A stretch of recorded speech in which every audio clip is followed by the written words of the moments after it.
Well, hello, my friends and fellow VEDSies. Welcome to day 10 of Video Every Day in September 2025. It's probably day 11 for y'all. I'm a little bit behind. And speaking of behind, this was supposed to be part of every year during VEDS. I like to do a sort of weekly recap and sort of video response type video to recap all of the wonderful content made by my other fellow VEDSies during this month, but we're well outside of the first week. I meant to make this video a couple days ago. I had 2 or 3 different little things that I was planning on doing as a weekly series this year, and in my first week of Video Every Day in September, I got to none of them. So this is going to be a very unstructured month for me. I said off the top that I didn't think I'd be able to do a video every month. Well, the first week and a half has gone better than I thought for that, so I actually have much more confidence now that I'll be okay at getting through all of these videos, especially with a little bit of free time coming up in a little bit. I have to film this video pretty quick because I'm going out to a gig right after this, but after today, I finally have some free time. But yeah, I guess I won't really have any weekly videos. What were planned as weekly videos like these responses will just be more periodic now. I'll check in every now and then, and tell you guys what wonderful things my fellow VEDSies have created. I am now totally caught up as of the evening of September 10th with everything that has been made by Alicia, Pip, James, Jeffrey, Caleb, and Tessa. And this year, like I said, has been crazy.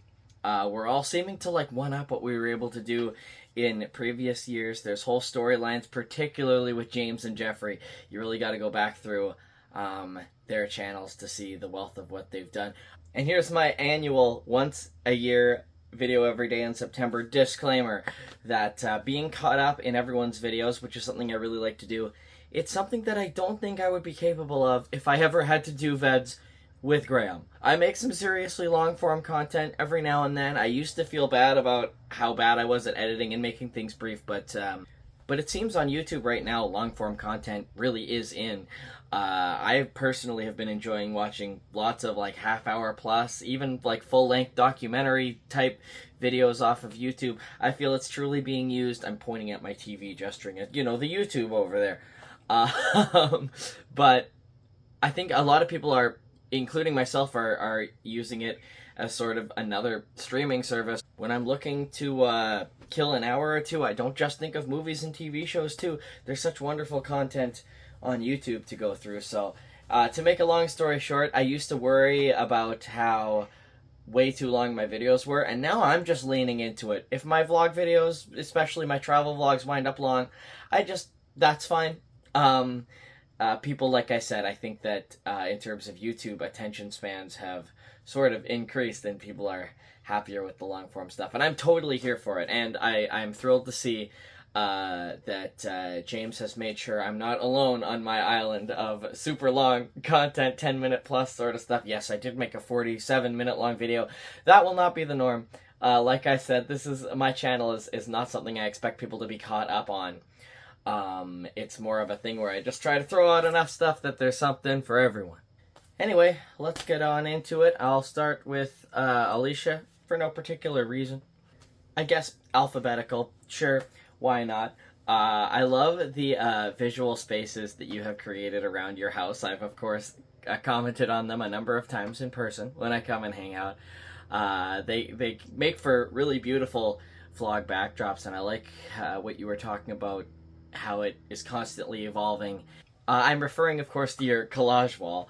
I like how you said that it becomes more and more you over time as you make little edits and adjustments to it, and I've seen it in progress. And then you have a similar sort of smaller collage wall in your own room as well that I've seen you use as a vlog backdrop. Very cute. I can't remember if that was all around last year. I think probably not, but I love that. I really, of course, enjoyed basically any content you ever make about Camelot, but particularly this video. I was just going through, funny you mentioned Ed Sullivan presenting Camelot. I was going back through some of the playlists of various Broadway productions that came through that show and that theater, where they would show audiences every Sunday, like maybe 8 minutes from this show or a 10-12 minute highlight from this show, but they'd bring the whole actual Broadway cast in. God, I wish we had a modern day hour-long variety show a la Ed Sullivan.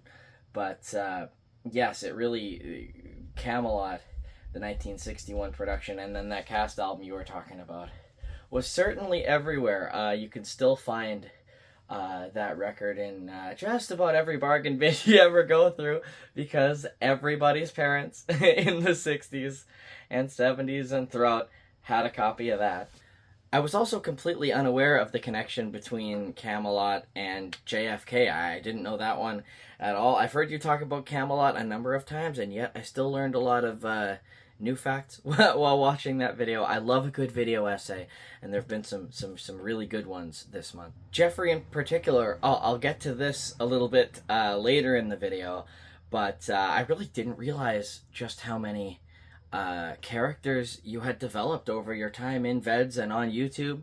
I've been in the Video Every Day in September community since 2020, which I think technically makes me the newest of the 7. I know that I think Pip technically joined the following year or the year after that or something, but was already involved in your videos and editing, so was kind of part of the community before me as well, I assume. I don't know that for sure.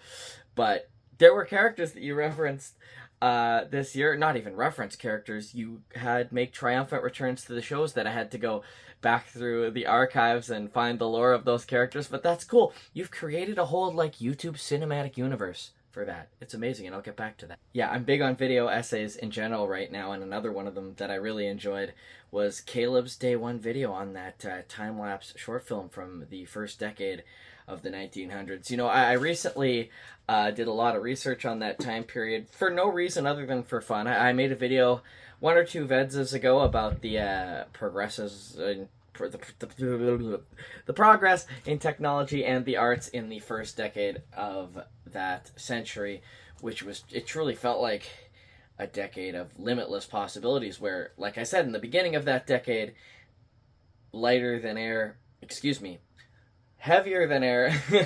flight was supposedly impossible, and by the end of that decade, airplanes were starting to be produced in great numbers for military and other reasons and stuff like that.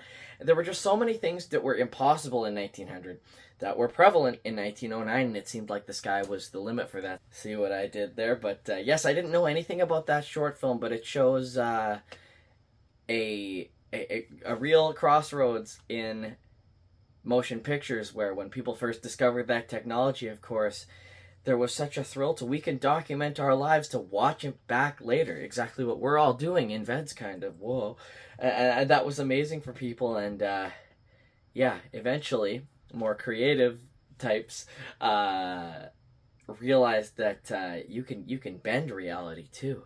You can use editing, which at the time, of course, we're talking about editing with scissors here, making physical cuts in film, and that if you do that strategically, or in the case of that video, play it backwards, like you said far more eloquently than I'm trying to in this video, you can alter the terms of the archive that you've created to make your own artistic work a la movie. I don't know if that made any sense. But, yeah, Caleb, I've loved all your videos this year. I love when you do the cooking corner videos, and I really enjoy when you go fully minimalist with it, like your 1 minute video was what I just watched now. It just came out now. What a pleasant setting for that. Yes, I love those little moments of ambiance that you bring. Ambiance that you bring to VEDS with those videos. I'm legitimately scared to edit this video. I don't know why, but video, like filming Graham, is not cooperating or forming sentences today. Oh, I had a couple of things to say to Tessa about some of her videos.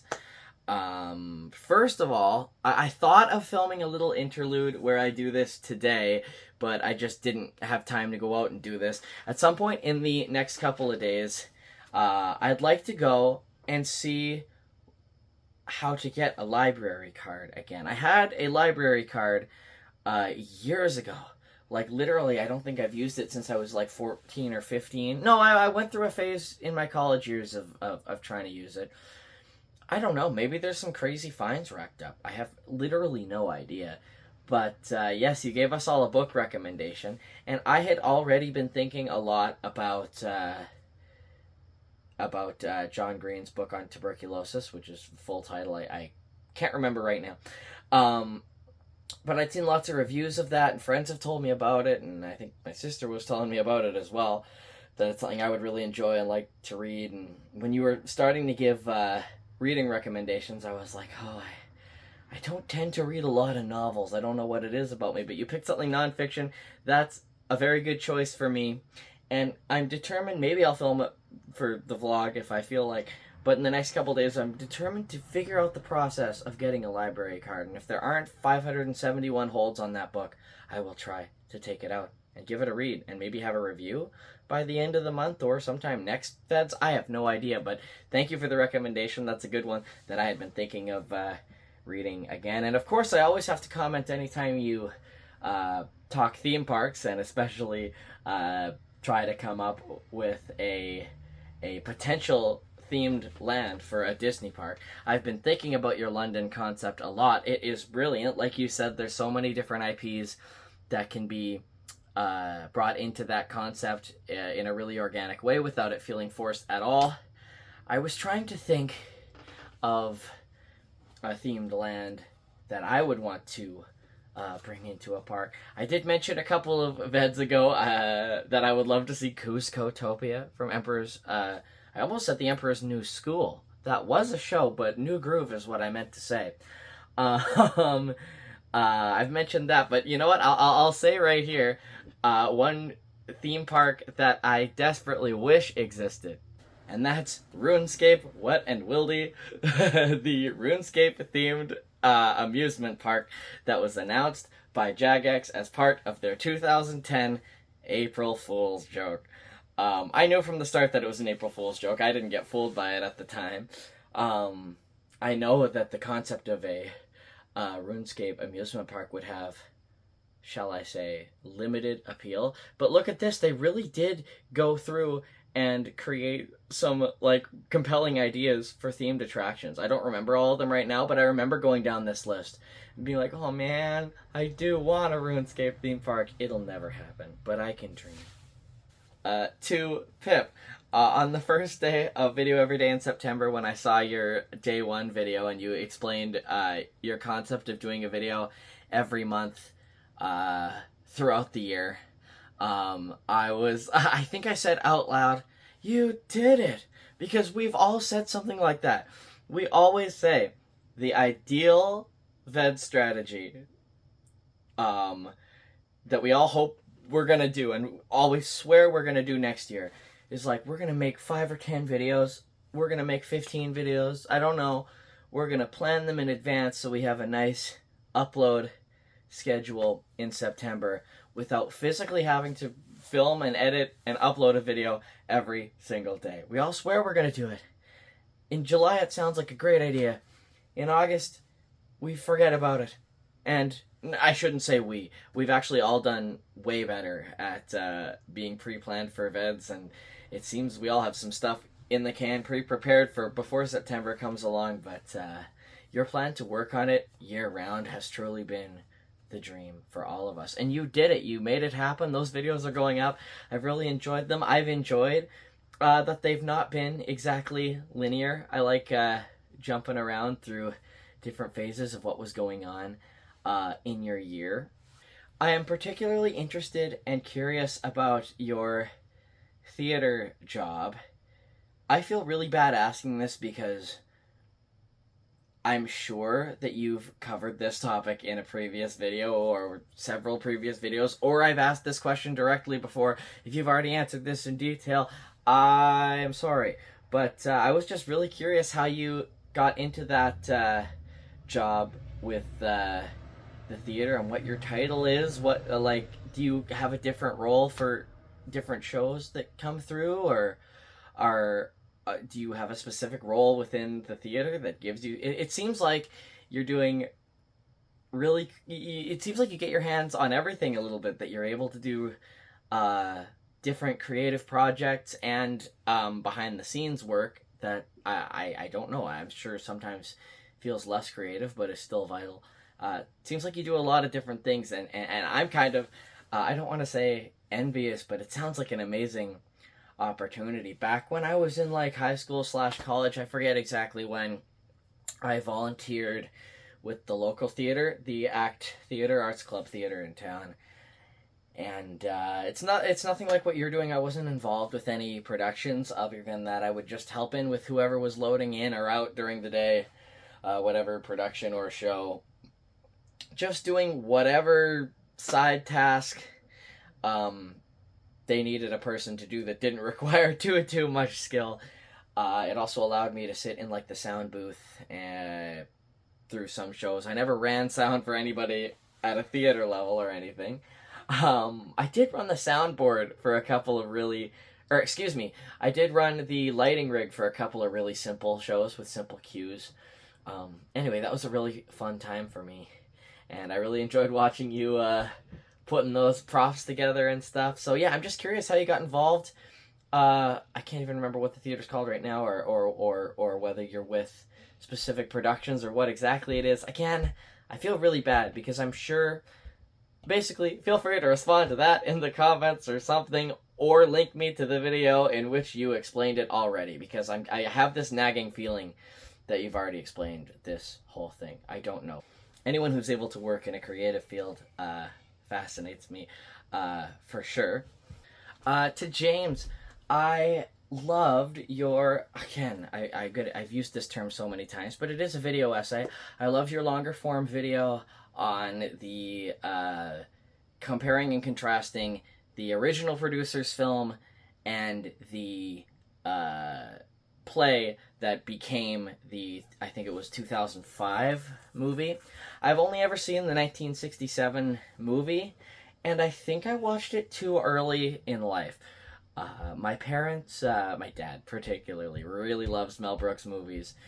And so we saw things like Blazing Saddles and Spaceballs and Young Frankenstein and stuff like that. History of the World Part 1 was another one of my personal favorites, but we watched that before it was perhaps appropriate. And there was something about the producers that I just could not get behind. You know what? I think it came up on TV is what it was. I think we may have caught it in the middle, because I know I think of the producers as being like this fever dream that happened where we caught it partway through and we were like, this is like, I know it's Mel Brooks, but it's like, what's with the terrible acting, which I now learn is on purpose for the character? What's with the stereotypes, the Hitler stuff? What's going on in here? I think that's probably the first time I've brought up Hitler in a video, and the second time just then, and that'll be the last time, I hope. But yeah, you've inspired me to give another watch to either the 1967 version or the 2005 version. Probably the 1967 version, again, because I feel I never gave it its proper due. But yeah, I found that video fascinating. And again, the character stuff that you and Jeffrey have both been doing, the character stuff. The storylines that you've crafted have been amazing. I love the concept, James, of going back through old videos that it happens to all of us as like YouTube creators. I see it in like really big popular channels I see too, where sometimes there'll be a popular video or a less popular video from years ago that you're like happy you made, but wish you could reapproach it with your current skill set, and you've been able to do that with some videos. So far you've only gone through the earlier years that were before I even knew your channel, so it's all new to me. So far I haven't seen the original versions of those particular videos, but that's really cool. And like I said, for Jeffrey, I've been really enjoying, as usual, you going through all the mystery case files, games, and singing. Guys, voice has been in particularly good form this year. There have been some, I really enjoy the full performances of songs. I think we've had 2 so far this month, and Yeah, it's amazing the production you put into that, and you really give it, excuse me, singing guy really gives it his all. Um, just fantastic. But yeah, I've also uh, been so sorry to see uh, your channel get sort of hijacked by an evil clone. I do remember, I feel like we're all, like I said earlier this month, we're all of a similar age range where, I mean, we probably all grew up, I know I grew up with all those little games and informational movies we would watch that were all about online safety.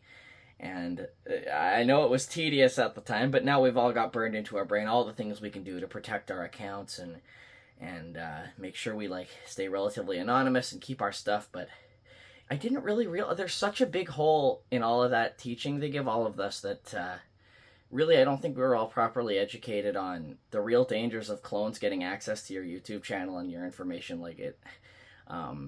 We know not to give our passwords out to everyone else, but if it's a clone, they have all your information already, so there's not a lot you can do. But you have a lot of friends on your side, and this goes to James as well. A lot of friends on your side that I hope you can get through this throughout this month, and hope that everything will be okay with your YouTube channels and also the world at large. Seriously, some crazy stuff's been going down over at Jeffrey and also James's YouTube accounts. You should check that out right now. The links to the channels for all 6 of my wonderful fellow VEDSies that I have talked about in this video are in the description. Thank you for watching this video. I will stay on track in VEDS if I can somehow manage to edit this very quickly before I leave for a gig I have today. But after today, I have some days off, and I really think that I'm going to be able to, I hope rather, that I'm going to find some time to do some fun, creative stuff with the remainder of this month that we are now just over a third of the way through. We've come this far. My Xbox is making noises at me. Console will turn off automatically in 5 minutes. So I better wrap this up. No, thank you so much for watching. I'm all over the place today. Yes, excited for some time off so that I can really spend time making videos. Thanks so much for watching. Thank you to my fellow VEDSies for making such great content so far this month. And tomorrow I'm going to come back with some more older stuff. Even though I've now finished all of the videos from my Toronto trip and trip home. The week after the Toronto trip, Britt and I went to Vancouver Island for a festival gig we performed at. And that's going to be the next episode of this vlog tomorrow. So thanks so much for watching. I'll catch you again tomorrow and every day for the remainder of September.